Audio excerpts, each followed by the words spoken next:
مرکز کی شان و شوکت احمد رضا کی رنگت، علم و ادب کا دھارا ہے جامعہ ہمارا، علم و ادب کا دھارا ہے جامعہ ہمارا۔ کہ جناب مبیع کے اندر بائع کے سوا کسی دوسرے کا حق نہ ہو، یعنی مبیع جو ہے تو جو بیچنے والا ہے اس کے سوا اس مبیع کا کوئی مالک نہ ہو اور دوسرے کا حق وہ نہ ہو۔ لہذا اگر مبیع کے اندر دوسرے کا حق ثابت ہو گیا، مثال کے طور پر جیسے کہ مرہون ہے کہ راہن نے مرتہن کے پاس کوئی چیز رکھی گروی اور اس کو قرض یا پیسہ دے دیا، تو اب یہ شیء مرہون دوسرے کے حق سے متعلق ہو گئی، اور وہ دوسرا کون ہے؟ مرتہن، یعنی جب اس کو گروی رکھ دیا تو اس کے حق سے بھی متعلق ہو گئی کہ نہیں؟ یا مستاجر، کرائے پر لینے والا، مکان کرائے پر لے لیا اور موجر نے اس کو کرائے پر دینے والے نے دے دیا، تو اجارہ اگرچہ منفعت پر عقد کا نام ہے لیکن منفعت مکان کی منفعت سے حق تو متعلق ہوا بائع کے سوا کسی دوسرے سے۔ اگر مالک مکان بیچنا چاہ رہا ہے تو مبیع بن گیا مکان، اور اس مبیع کے اندر دوسرے کا حق ہے فی الحال،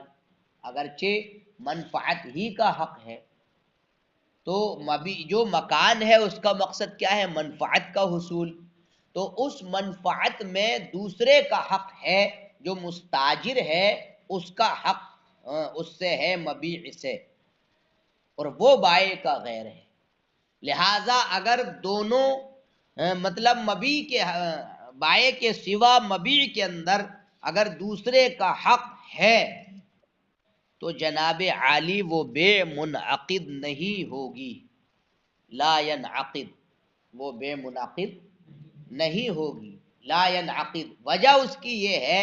کہ اگر مرہون کی بے کے انعقاد کا قول کر دیا جائے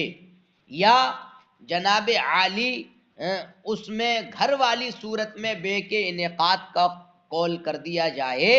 تو صورت اولا میں مرتہن کے حق کا ابطال لازم آئے گا، اور صورت ثانیہ میں مستاجر کے حق کا ابطال لازم آئے گا، اور حقوق کا ابطال ممنوع و محظور ہے، اور جو چیز ممنوع و محظور کو لازم ہو وہ خود ممنوع و محظور شرعی ہوتی ہے، اس بنیاد پر یہاں یہ بے منعقد نہیں ہوگی، یہ انہوں نے ذکر کیا ہے۔ اور اس مسئلے میں کتب فقہیہ کی عبارات الگ الگ بھی ہوئی ہیں، یعنی مختلف بھی ہیں۔ کتب فقہیہ کی عبارتوں کا جب جائزہ لیا گیا تو ان میں سے کتابوں کی عبارتیں مطلب یہ ہے کہ الگ الگ ہیں، چنانچہ بعض کتابوں میں مطلب یہ ہے کہ بیع فاسد ہے، کچھ کتابوں میں یہ ہے کہ یہ بیع کیا ہے؟ فاسد ہے، اس طریقے کی بیع۔ اور فساد کا معنی میں بتا چکا، فساد جو وصفاً خرابی پر مشتمل ہو، اور بطلان جو ذاتاً اور وصفاً دونوں اعتبار سے خرابی کو شامل ہو وہ باطل ہوتا ہے، اور جو صرف وصف کے اعتبار سے وہ فاسد ہوتا ہے۔ تو کچھ کتابوں میں یہ ہے کہ بیع اس صورت میں فاسد ہوگی، یعنی اگر راہن نے مرہون کو مرتہن کے پاس رکھ دیا اور راہن نے اس کو بیچ ڈالا مشتری کو، تو بے یہ فاسد ہوگی، یعنی وصف کے اعتبار سے یہ خراب ہے، اگرچہ اصل کے اعتبار سے مالک یہی ہے مرہون کا، لیکن چونکہ اس سے مرتہن کا حق بھی متعلق ہو چکا ہے، اس بنیاد پر اگر راہن نے مرہون کو بیچا تو اس میں حق مرتہن کا مطلب یہ ہے کہ ابطال اپنے عمل سے یہ کر رہا ہے، اس لیے یہ بیع فاسد ہے۔ اور مطلب یہ ہے کہ بعض کتابوں میں یہ بھی ہے کہ مرہون والی صورت ہو یا مستاجر والی صورت ہو، یہ بیع موقوف ہے، یعنی راہن نے مرہون کو کے بارے میں کہا بعتہ، میں نے اس کو تمہیں بیچ دیا، اس نے کہا اشتریتہ، میں نے خرید لیا، تو کچھ نے کہا کہ یہ موقوف ہے، یعنی اجازت کے بعد اس کا نفاذ ہوگا۔ اچھا موقوف کس کی اجازت پر ہے؟ جس کے پاس گروی رکھا گیا ہے، اگر وہ اجازت دے گا تو آگے کام بڑھے گا، اور اگر کہا کہ پہلے وہ تو دے دو جو ہم سے لے گئے ہو، اگر جب تک وہ نہیں دو گے تب تک کوئی بیع و شرا نہیں، اور ابھی لا کر کے دے دو، اپنی چیز اپنے پاس لے کر کے چلے جاؤ۔ اور زیادہ تر ایسا ہی ہوتا ہے، بھئی گروی کا مقصد کیا ہے گروی رکھنے کا؟ یہ ذرا لے دے دو، ہمارا کام چلاؤ۔ تو اس کا مطلب یہ نہیں ہے کہ اب وہ جب چاہے مرہون کا سودا کر دیا اور مرتہن کو ٹیلی فون کر کے کہہ دیا وہ ذرا ہمارا سامان انہیں دے دینا، یہ آئے ہم نے انہیں بیچ ڈالا، تو وہ کہے گا واہ واہ واہ، بہت اچھا عقل مندی، آپ مطلب اچھی عقل مندی دکھا رہے ہیں، ہم کیا بیوقوف بیٹھے ہیں یہاں، مطلب تم گھر کے گھر ہی اس مرہون کو بیچ ڈالو اور ہمیں خبر بھی نہ کرو۔ تو اس طریقے سے وہ موقوف رہے گی بے، اور یہی صحیح بھی ہے، انہوں نے کہا ہے یہی صحیح ہے، علماء کی رائے اس پر ٹھہری ہے۔ اس وجہ سے صحیح ہے کہ دلیل یہ پیش کی ہے کہ چونکہ بیع کا رکن یہ بیع کے اہل سے صادر ہوا ہے، وہ اہل ہے نا بیع کا، مالک ہے، اور وہ مطلب رکن مضاف ہے، منسوب ہے ایسے مال کی طرف کہ جو شرعاً قابل قیمت ہے۔ مرہون وہ مال متقوم ہے، اور مال متقوم وہ مال ہوتا ہے جو شرعاً قابل قیمت ہو، جس کی قیمت سب لوگ مطلب لگاتے ہوں اور قیمی اس کو قیمی مانتے ہوں، اور پھر ساتھ ہی ساتھ وہ اس کا مال مملوک بھی ہے، اور بنا کسی ایسے ضرر کے کہ جو ضرر اس کو بیچنے میں لازم آتا، ایسے ضرر کے بغیر بھی وہ مال متقوم مملوک اس کو تسلیم کرنے پر قادر بھی ہے۔ تو جب بے کے سارے شرائط پائے جا رہے ہیں تو اب جناب عالی اگر بائے کے سوا دوسرے کے حق کسی مبی کے اندر اگر ہے اور تب بھی بائے نے اس کو بیچ دیا تو یہ بے منعقد تو ہو جائے گی، مگر موقوفاً منعقد ہوگی کہ اگر وہ دوسرا شخص اجازت دے رہا ہے تو نفذا، اور اگر اجازت نہیں دے رہا ہے تو وہیں پر کام ختم ہو جائے گا، اس لیے انہوں نے یہ کہا ہے۔ اور اچھا یہ کہا انہوں نے کہ وہ مقدور التسلیم بھی ہے، مبیع اس کو سپرد کیا جا سکتا ہے، مشتری کے حوالے کیا جا سکتا ہے، یہ ایسے اس کا یہ ہے۔ تو اس پر دلیل کیا ہے کہ وہ مقدور التسلیم ہے، اس کو سپرد کیوں کیا جا سکتا ہے؟ تو اس پر دلیل یہ دی ہے انہوں نے کہ وہ بائع جو ہے رہن کو چھڑا کر دین کو ادا کر کے، یعنی پہلے دین ادا کرے، مرتہن کو دین دے، واپس کرے جو لیا ہے، تو اس کی واپسی کر کے رہن کو چھڑا کر کے وہ مدین مطلب اس کو چھڑانے پر قادر ہے۔ کس کو؟ مطلب مرہون کو چھڑانے پر کیا ہے؟ قادر ہے، اور مطلب دین کی پورتی یعنی مدین جس سے دین لیا ہے اس کو مطلب وہ چھڑا کر کے دین دے کر کے وہ چھڑا لے، اور چھڑا کر کے جناب عالی وہ مطلب مشتری کے حوالے کر سکتا ہے۔ ایک وجہ تو یہ ہے۔ اسی طریقے سے جناب عالی اس نے بیع و شرا کر دی، ٹھیک ہے، مرتہن کے پاس وہ چیز رکھی ہوئی ہے، یا مکان بیچ دیا، مستاجر اس میں رہ رہا ہے، کرایہ دار، تو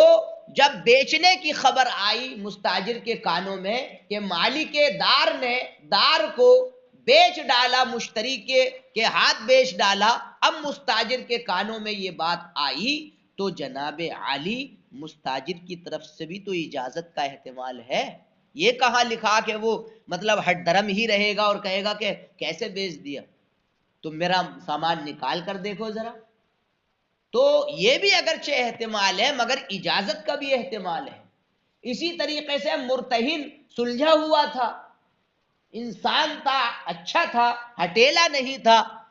اس کے پاس خبر پہنچی کہ بھائی مرہون کو بیچ دیا ہے، تو اس نے سنتے ہی اگرچہ دین اس کا نہیں آیا تھا ابھی تک، لیکن کہا کہ بیچ دیا تو لو لے جاؤ. تو اس میں بھی مرتہن کی طرف سے اجازت کا، گویا کہ مرتہن کی طرف اور مستاجر کی طرف سے اجازت کا احتمال دونوں بابوں میں ثابت ہے. دونوں بابوں کا مطلب مستاجر اور مرتہن دونوں بابوں میں یہ بات ثابت ہے، مگر چونکہ فوری طور پر اس کا نفاذ روک دیا گیا ہے. وجہ وہی ہے کیونکہ دونوں کا حق متعلق ہے، مبی میں بائے کا بھی حق متعلق ہے اور مرتہن کا، اور ایسے ہی مستاجر کے اندر مستاجر کا بھی اس سے تعلق ہے اور بائے کا بھی اس سے تعلق ہے، تو وہ مبی دو میں مشترک ہو گئی. تو اگرچہ ایسا ہے اسی بنیاد پر، اسی اشتراک، حق کے اشتراک کی بنیاد پر وہ بے ابھی نفاذ سے روک دی گئی ہے اور ہم نے یہ کہہ دیا کہ فتوقف، وہ بے کیا ہوگی، موقوف ہوگی.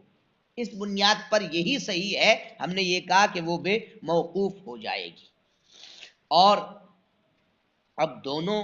روایتوں میں تطبیق بھی تو دیا جانا ہے. دو روایتیں آئی ہیں نا بھئی، بعض روایت میں تو بے کے فساد کا معاملہ ہے اور بعض میں انہو موقوف، تو دو روایتیں متعارض ہو گئی، بظاہر ٹکراؤ ہو گیا اور تضاد بالکل پورے طور پر ثابت ہے. تو صاحب کتاب نے یہ کہا ہے کہ دو روایتوں کے درمیان جو توفیق ہے، دو روایتوں کے درمیان جو تطبیق ہے، سمجھے، وہ اس طور پر ہے کہ بعض کا جو قول ہے نا کہ وہ فاسد ہے، تو اس کو اس پر محمول کیا جائے گا کہ اس کے لیے مطلب یہ ہے کہ ظاہری اعتبار سے کوئی حکم نہیں دیا جائے گا. فساد کا مطلب یہ ہے کہ اس کے لیے کوئی حکم نہیں ہے،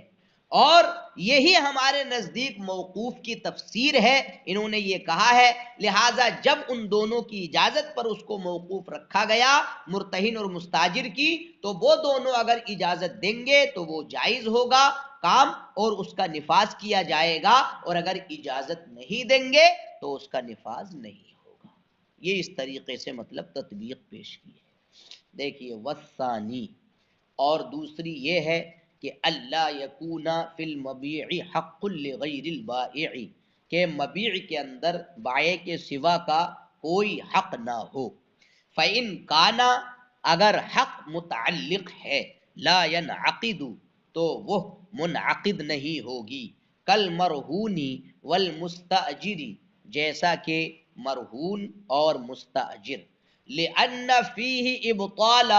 حق المرتہن والمستأجر، اس لیے کہ اس میں مرتہن اور مستاجر کا حق باطل کرنا ہے. وَهَذَا لَا يَجُوزُ، اور یہ بات جائز نہیں ہے. وَقَدْ اخْتَلَفَتْ عِبَارَاتُ الْكُتُبِ فِي هَذِهِ الْمَسْأَلَةِ، اور اس مسئلے میں کتابوں کی عبارات مختلف ہو چکی ہیں. فی بعضها ان البیع فاسد، بعض میں یہ ہے کہ بیع فاسد ہے، اور بعض کتابوں میں یہ ہے کہ وہ موقوف ہے. وَهُوَ الصَّحِيحُ، اور یہی درست ہے، صحیح ہے. لِأَنَّ رُكْنَ الْبَيْعِ صَدَرَ مِنْ أَهْلِهِ، اس لیے کہ بے کا رکن یہ اس کے اہل سے صادر ہوا ہے. مضافاً إِلَى مَالٍ مُتَقَوِّمٍ، اور وہ مال متقوم کی طرف منسوب ہے. یہ تو اب وہ فرماتے ہیں مضافن الی اہلہ مال الی مال متقوم، تو وہ ایسے مال کی طرف منسوب ہو کر کے صادر ہوا ہے اس کے اہل سے جو شرعن قابل قیمت ہے، مملوک لہ اور اس کی ملکیت میں ہے، مقدور التسلیم من غیر ضرر یلزمہ، اور ایسے نقصان کے بنا جو اس کو لازم آتا ہے، اس نقصان کے بنا اس کو سپرد کیا جانا بھی ممکن ہے۔ والدلیل علی انہ مقدور التسلیم، اور اس پر دلیل کہ اس کو سپرد کیا جانا، مشتری کے حوالے کیا جانا ممکن ہے، یہ ہے کہ وہ یعنی مالک